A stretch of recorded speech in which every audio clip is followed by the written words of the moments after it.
This short video is to provide some historical background to better understand the falsehoods heaped upon Joseph and Hyrum Smith. This I will cover in much more detail in part 2 of Defending Joseph Against Inherited Lies. Joseph Fielding was the brother-in-law to Hyrum Smith. He was born in England on March 26, 1797, and was baptized by Parley P. Pratt in 1836. Joseph wrote the following.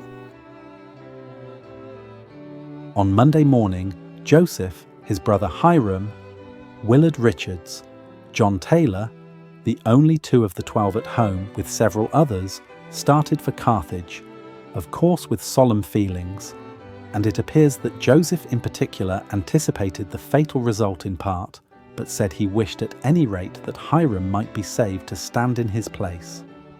He expressed himself to this effect, that he should die for this people, and if so, he should be murdered in cold blood. At the end of 1844, there were a little over 26,000 members of the church. 20 years later, the number grew to 77,884. However, very few people knew Joseph and Hyrum Smith for two reasons. First, not all the members of the church followed Brigham Young out to Utah. Second, attrition, mortality. Think of all the people you know who have passed away in the last 20 years. In addition, we're talking about the mid-1800s and the hardship of life in the Wild West. Most likely in 1866, 85 to 90% of the members did not know the prophet Joseph and his brother Hyrum.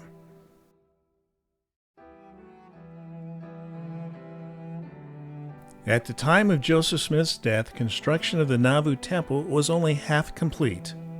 It had only been a little over 3 months since the murders of Joseph and Hyrum Smith. Most everyone attending this conference knew and loved the prophet Joseph and his brother Hyrum. October Conference Minutes, City of Nauvoo, October 6, 1844. Thousands have arrived on the grounds by 10 o'clock a.m. Elder Parley P. Pratt called the people to order. A song was sung and a prayer offered, and shortly thereafter President Brigham Young arrived and spoke. If Hyrum had lived, he would not have stood between Joseph and the 12, but he would have stood for Joseph. Did Joseph ordain any man to take his place? He did. Who was it? It was Hyrum. But Hyrum fell a martyr before Joseph did.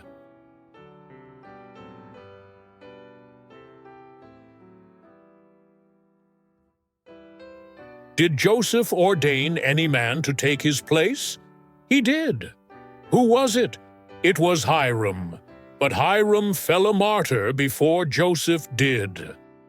If the church was left to the leadership of Hyrum Smith, he would lead it directly to hell.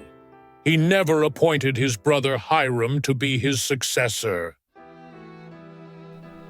Brigham could get away with a lie like this for two reasons. First, most of the members of the church in 1866 never knew Hyrum Smith. They never saw him, they never heard him speak. What they knew about Hyrum and Joseph is what Brigham wanted them to know. Brigham controlled the narrative. Shortly after Joseph and Hyrum were killed, Brigham began to rewrite their history. This lie is just the tip of the iceberg. Brigham had no idea in 150 years there would be a thing called the Internet, a thing that would expose all of his secret changes and embellishments to church history. What Brigham did was repugnant. Anyone with a conscience and can read the changes Brigham Young made should be outraged. At the October 1866 General Conference, Brigham Young, as president of the Church of Jesus Christ of Latter-day Saints, not only publicly slandered Hyrum Smith, but also Emma Smith in a cruel and a most unchristlike manner. He also slandered Joseph Smith's children. And it was during this same address Brigham Young taught that the living prophet is more important than the scriptures. Again, this I will cover in part 2 of Defending Joseph Against Inherited Lies. One final thought. There have been more than a few individuals who have collectively spent hundreds, if not thousands, of hours investigating church history and who have all concluded that the practice of polygamy is not of God. So the question then is, where did the practice of polygamy come from? I believe Moroni provides the correct answer.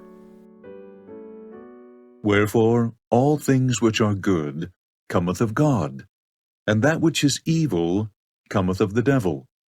For the devil is an enemy unto God, and fighteth against him continually, and inviteth and enticeth to sin, and to do that which is evil continually. Polygamy is just one branch of an evil tree. Sadly, there are many different branches containing a variety of evil fruits. We know that the devil is the root of this evil tree. The question today is, who were and who currently are his mortal minions? Who are the evil men of the past who established and promoted Satan's work? And who are they today defending and protecting it?